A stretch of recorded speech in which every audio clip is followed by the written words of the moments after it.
Sustainability and innovation are part of Sweden's DNA. Driven by urgency and opportunity, we accelerate the innovative solutions needed to achieve the Paris Agreement.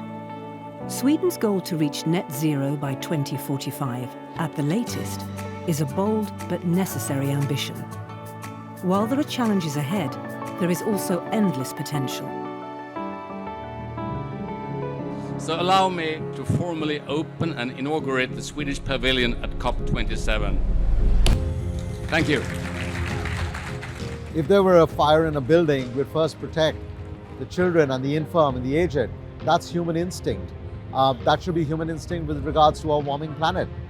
We cannot negotiate human instincts. Let's just go with protecting the most vulnerable and building up from there. My expectations on COP27 is that the 60+ meetings that will take place in our pavilion and the many, many more meetings that will take place over the conference will result in matching between innovations and ideas that not least Swedish companies have, a market out there for legislators, but also those that make public procurement, and also finance to have money on the table to make sure that these innovations actually can reach market and be implemented in the world. What you see at the pavilion areas here are essentially as a red thread that the transition towards a zero carbon future for humanity is not only necessary, it's not only possible, but it gives a lot of benefits. There's a lot of co-benefit discussions. In the Swedish pavilion here, it's clear that business leader after business leader from big companies stepping up saying that, look here, we have already turned a corner, we're moving towards zero carbon, and not only that, we're innovating ourselves towards a better competitive space. We've been bringing some of the most front-running companies and their interconnecting stakeholders to collaborate with others to make the green transition the greatest collab in human history, and to collaborate with others cross borders, cross sectors, to together pioneer the possible. I would think that one of the key messages that non-state actors can bring to the UNFCCC is both the urgency of climate action as well as the opportunities that we see, and bringing all these voices together to encourage governments globally to be even more engaged when it comes to climate action, but it's putting the right kind of policies in place, ensuring that there is finance to support those policies, and also, of course, ensuring that there is innovative technology to deliver on the solutions that we see are available and needs to be scaled even further to accelerate action in countries across the world.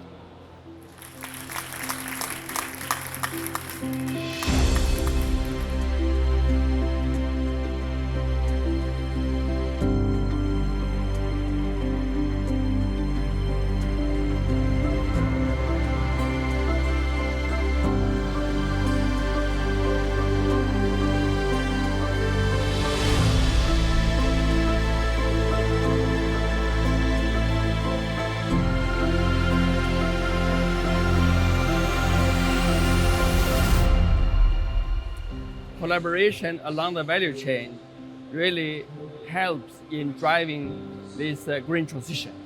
And that is extremely important. This is what we want to tell the world, that it is not only necessary to transform, but it's also possible. The economy provides an infrastructure, if you will, or data and calculations for carbon footprinting. And that is of no value if we don't have partnerships and partners to work with. And that is also, it's also representing different areas, large companies that we need to work with, large banks, global banks that we need to work with, policymakers, decision makers that we are here at COP27 to meet with, and to create even more data and underlining our infrastructure, but also NGOs and civil society in order to create a credible conversation around this. Even though we have a rush to get our green transition going, and we have a lot of science that's showing that we're not doing it at the pace that we're supposed to, I think it's important to also see the optimistic side of it, like what can we do? What are the possibilities to actually gain the speed and develop in a faster pace? And industry truly plays an important role in that part. First of all, we would like the world to ban all fossil fuel subsidies in order for us to be able to do the second important thing that we believe is crucial, and that is to really scale the sustainable and resilient systems of the future that we need sector by sector. And those two messages, they go really hand in hand, because in order for us to be able to scale the sustainable and resilient systems of the future, we must put an end to legacy systems once and for all.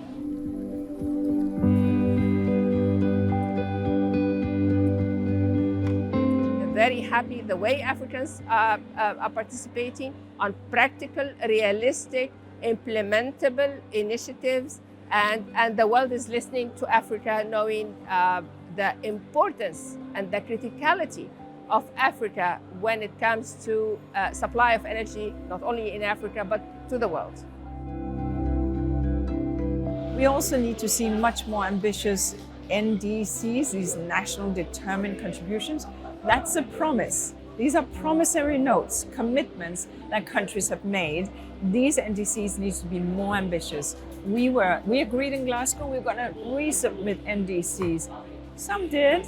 And how much did we increase our ambition? By 1%. But look, we need by 2030 to have reduced by 45 to 50% in our emissions load. So we need to get more ambitious. That's what we need to land as we exit here, so that when we meet in the United Arab Emirates next year, these things are on the table.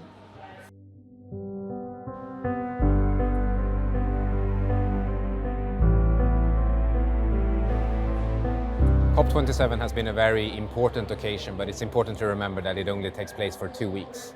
So from a Business Sweden perspective, COP is one cornerstone of our climate action agenda, but it's not the only cornerstone.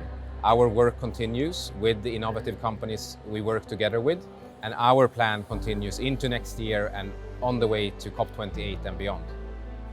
Business Sweden brought together business leaders, governmental agencies, academia, and industry innovators with a united position and clear conviction.